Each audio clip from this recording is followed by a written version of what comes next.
Welcome to knowledge ग्राम। मैं sub inspector Roshan Kumar. आज बहुत बड़ी खुशखबरी है उन लोगों के लिए जो बिहार दरोगा बनना चाहते हैं, जो डबल स्टार के दीवाने हैं। चाहे वो इस बार फर्स्ट अटैम्प्ट देंगे या फिर जो पिछला बार जिनका सिलेक्शन नहीं हुआ था उनका भी तैयारी अभी तक ठीक ठाक हो चुका होगा, बहुत अच्छा हो चुका होगा, तो उनके लिए भी बहुत बड़ा आज खुशखबरी है। आज का जो नोटिफिकेशन आया है जिसमें 1275 सीटों पर वैकेंसी आई है, उस वैकेंसी का नोटिफिकेशन को हम गौर से पढ़ेंगे, एक एक पॉइंट को समझेंगे। आपको भी समझना जरूरी है, फॉर्म फिलअप करते समय आप कुछ गलती ना कर बैठे, इसके लिए बहुत ही ध्यान से इसको पढ़ने की आवश्यकता है। हम एक एक पॉइंट पे बात करेंगे कि इसका क्वालिफिकेशन क्या होना चाहिए, एज कब से काउंट होगा, आपका क्वालिफिकेशन और एज कब से काउंट होगा, हाइट क्या होना चाहिए, फिजिकल किस तरीके से होता है, और पीटी एग्जाम कब तक हो सकता है, और उसके बाद मेंस में कितना टाइम आपको दिया जाएगा, और सिलेबस क्या है, इन सभी पॉइंट पे एक एक करके बात करते हैं।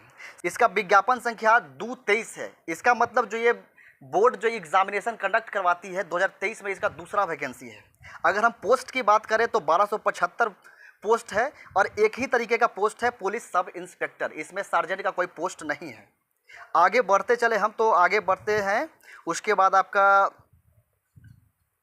और हाँ, ये पीडीएफ जो हम अभी देख के आपको हम समझा रहे हैं, पीडीएफ आपको अगर प्राप्त करना है तो आप इसके ऑफिशियल वेबसाइट बीपीएसएससी पे जाके वहाँ से डाउनलोड कर सकते हैं, इसको अच्छे से पढ़ सकते हैं। उसके बाद हम योग्यता की बात करेंगे, क्वालिफिकेशन क्या होना चाहिए। तो क्वालिफिकेशन में आपका ग्रेजुएशन किसी भी स्ट्रीम में होना चाहिए, साइंस आर्ट्स कॉमर्स किसी भी स्ट्रीम में होना चाहिए, और अगस्त 2023 तक कंप्लीट होना चाहिए आपका ग्रेजुएशन। उसके बाद अगर हम उम्र की बात करें तो उम्र मिनिमम 20 वर्ष और मैक्सिमम 40 वर्ष है, तो उसमें आपको मिनिमम जो 20 वर्ष पूरा होना चाहिए, ये भी अगस्त 2023 तक कंप्लीट होना चाहिए। कई लोग का कमेंट रहता है कि सर 1 महीना कम रहा है, 2 दिन कम रहा है, तो 2 दिन भी कमेगा तो आपका नहीं होगा, पूरा एकदम 20 वर्ष पूरा होना चाहिए अगस्त तक। उसके बाद अगर बात करें तो शारीरिक मापदंड यानी कि हाइट की बात कर रहा है। हाइट हम इससे पहले डिस्कस भी कर चुके हैं, लेकिन यहाँ फिर से एक बार कर लेते हैं, ध्यान से सुनिएगा। जनरल ओबीसी, यहाँ पे हम सिर्फ बॉयज की बात कर रहे हैं। जनरल ओबीसी का हाइट 165 सेंटीमीटर। उसके बाद EBC SC ST, EBC SC ST का हाइट होना चाहिए 160 सेंटीमीटर। ये हो गया बॉयज़ की। और किसी भी कैटेगरी की जो गर्ल्स है उनका हाइट 155 सेंटीमीटर होना चाहिए, ये मिनिमम हाइट है। और बॉयज़ के वेट की यहाँ पे कोई बात नहीं कि बॉयज़ का वेट कितना होना चाहिए, लेकिन जो गर्ल्स हैं उनका मिनिमम वेट यहाँ पे लिखा हुआ है कि 48 केजी से कम नहीं होना चाहिए। उसके बाद हम सीना चेस्ट की बात करेंगे तो सिर्फ पुरुषों के लिए होता है 81 सेंटीमीटर मिनिमम, और फुलाना चाहिए 5 सेंटीमीटर फूलना चाहिए आपका। इसमें छूट भी है आपका सीना में, एससी एसटी के लिए उनका 79 और 84, यानी कि 79 नॉर्मल चेस्ट होना चाहिए और फुला के 5 सेंटीमीटर 84 होना चाहिए। उसके बाद आगे हम बढ़ते चले तो नियुक्ति प्रक्रिया में आपका 2 एग्ज़ाम होगा आपका।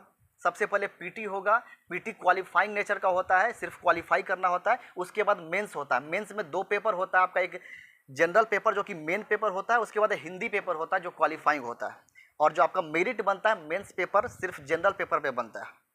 आगे हम बढ़ते चलते हैं। उसके बाद फिजिकल की बारी आती है, तो फिजिकल को शॉर्ट में समझिए। फिजिकल में आपका 4 इवेंट होगा। सबसे पहले आपका रनिंग होता है, उसके बाद शॉर्ट पुट होता है यानी कि गोला फेंक, उसके बाद हाई जंप, उसके बाद लॉन्ग जंप। 4 इवेंट होता है। अगर हम रनिंग की बात करेंगे तो आपको जो बॉयज है उनके लिए 6.5 मिनट का समय मिलता है 1600 मीटर कंप्लीट करने के लिए।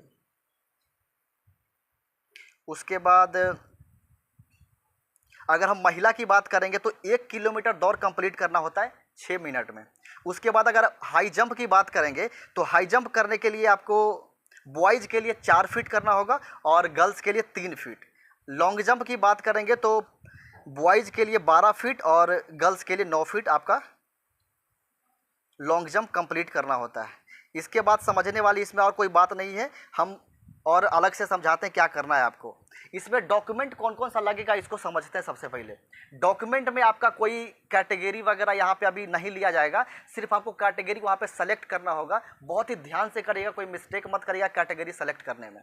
उसके बाद डॉक्यूमेंट की बात करें तो डॉक्यूमेंट जो आपका क्वालिफिकेशन आपका ग्रेजुएशन है, उसमें आपका जो प्रोविजनल सर्टिफिकेट है और मार्कशीट है वो आपके पास रहना चाहिए, क्योंकि उसका सीरियल नंबर डालना होता है। और बहुत ही ध्यान से डालिएगा, कोई भी मिस्टेक होगा तो आपका जो जब चेक होता है तो उसमें प्रॉब्लम होगा। तो मैं उम्मीद करता हूं कि इन सब सारी चीज़ों को समझ गए होंगे आप। कोई चीज़ अगर इसमें छूट गया है तो आप कमेंट बॉक्स में लिखिएगा, उसका हम जवाब दे देंगे। बाकी इसका तैयारी कैसे करना है, हाँ एक चीज़ और छूट गया है कि पीटी एग्ज़ाम कब हो सकता है आपका। तो पीटी एग्ज़ाम की अगर बात करें तो अभी फॉर्म का डेट आ गया है, 1 महीना आपका फॉर्म फिलअप करने का डेट होता है और उससे मैक्सिमम 3 महीना, उससे पहले कभी भी हो सकता है, यानी कि 3 महीना से लेट नहीं होगा। 2 से 3 महीना के बाद आपका पीटी एग्ज़ाम कभी भी ले लिया जाएगा और पीटी एग्ज़ाम लेने के 75 से 90 दिन यानी कि 2.5 महीने से 3 महीने के अंदर आपका मेंस एग्जाम कंडक्ट हो जाएगा और उसके बाद तुरंत 1 महीने के बाद फिजिकल हो जाता है। तो इसका मतलब कि अब से आपके पास कोई भी टाइम नहीं है फालतू खर्च करने के लिए। अभी से एकदम फोकस होकर लग जाइए अपने गोल, अपने एम के ऊपर, और तभी आपको ये सफलता इसमें मिलेगा। तो कुछ भी अगर डाउट इसके बाद रह जाता है तो कमेंट बॉक्स में लिख दीजिएगा, उसका जवाब हम देने का पूरा प्रयास करेंगे। और चैनल को सब्सक्राइब कर लीजिए और वीडियो को लाइक करके मिलते हैं अगले वीडियो में। तब तक के लिए नमस्कार।